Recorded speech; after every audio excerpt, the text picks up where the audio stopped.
जय श्री कृष्णा। राधे राधे सभी भक्तों को। तो आइए सुनिए माघ मास महात्म कथा 15वां अध्याय।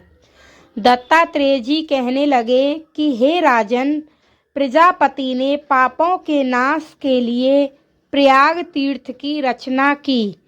सफ़ेद गंगा जी और काली यमुना जी के जल की धारा में स्नान का महात्म भली प्रकार सुनो। जो इस संगम में माघ मास में स्नान करता है वह गर्भ योनि में नहीं आता। भगवान विष्णु की दुर्गम माया माघ में प्रयाग तीर्थ पर सब नष्ट कर देती है। माघ मास में प्रयाग में स्नान करने से मनुष्य अच्छे भोगों को भोगकर ब्रह्मा को प्राप्त होता है। माघ मास तथा मकर के सूर्य में जो प्रयाग में स्नान करता है उसके पुण्यों की गिनती चित्रगुप्त भी नहीं कर सकता।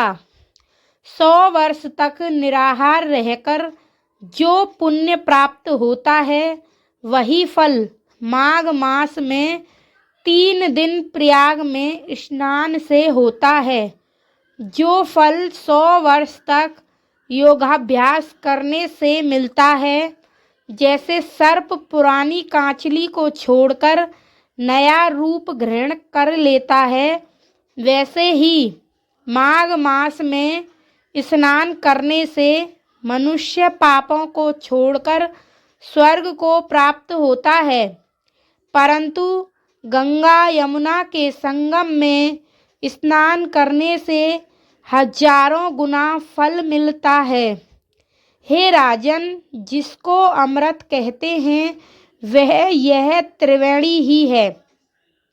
ब्रह्मा, शिव, रुद्र, आदित्य, मरुतगण, गंधर्व, लोकपाल, यक्ष, गुहक, किन्नर, अणिमादि गुणों से सिद्ध तत्वज्ञानी ब्रह्माणी, पार्वती, लक्ष्मी, सची, नैना, दिति, अदिति, संपूर्ण देव पत्नियां तथा नागों की स्त्रियां, घृताची, मेनका, उर्वशी, रंभा, तिलोत्मा, अप्सरागण और सब पितर मनुष्यगण, कलयुग में गुप्त और सतयुगादि में प्रत्यक्ष सब देवता माघ मास में स्नान करने के लिए आते हैं।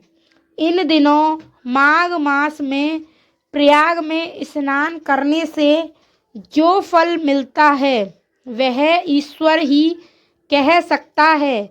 मनुष्य में कहने की शक्ति नहीं है।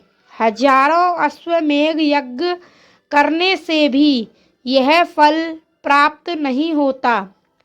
पूर्व समय में कांचन मालिनी ने इस स्नान का फल राक्षस को दिया था और इससे वह पापी मुक्त हो गया था।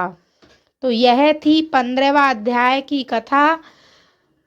और जय श्री कृष्णा। राधे राधे। मेरे चैनल पर जो नए हैं प्लीज़ मेरे चैनल को सब्सक्राइब करें।